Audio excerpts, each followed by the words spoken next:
जोङो खौसेथि बर' सुबुं आफादनिफ्राय दिनै कार्बि आंलं जिल्ला खौसेथि बर' सुबुं आफाद आरो नगाव जिल्ला खौसेथि बर' सुबुं आफादनि हेफाजाबाव जोङो फुलगुरियाव थानाय जि दैबानाजों लोमजानाय सुबुंफोरनि रिलिफ केम्प बे केम्पआव जोङो रिलिफ होनो थाखाय फैदों। माखासे मेटेरियल्स लाबोनानै जोङो बिथांमोननो रानफैदों। दा बेयाव रिलिफ केम्पखौ नायनानै सोब दुखुनांथावै जों नुदों। खारन खाथियाव ना बाजार दङ, मोनामनाया थानो हायै मोनसे अबस्था। दैनि लोंनाय दैनि जि मोनसे बेबस्था दं, टिपकलनि जि बेबस्था दङ, बे टिपकला खोब लेथ्रा जानानै दं। बे लोंजानाय मोनसे परिबेस गैया।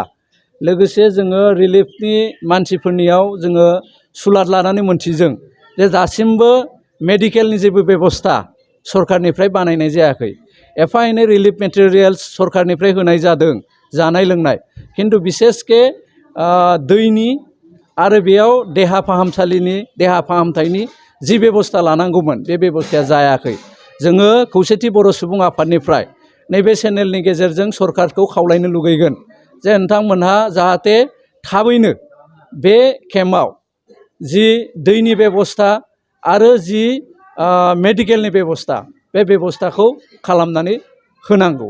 लोगोसे जोङो नैबेयाव नायनानै नुदों फ्राय 187 बर' न'खर जोंनि हिसाबाव, आरो गुबुनारिफोरनि हिसाबा जोंनियाव जोङो दाबो एकुरेट मोनाखै।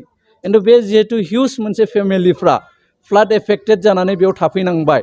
जोङो सुलाद लानानै मोनथिदों थांनाय एक सप्ता बिथांमोना बेयाव दङ, आरो दैया एसे एसे रानलांनो हमदोंबाबो आनादार एक सप्ता बिथांमोना थांनो हानाय नङा। थ' बिनिखायनो जोङो सरकारखौ खावलायगोन जे आरो एक सप्ता जिहेतु रिलिफा बिथांमोना बेयाव थानांगोन, बेनिखायनो सावस्रि फारसे बिथांमोना बिखेक जाहाथे नोजोर होयो।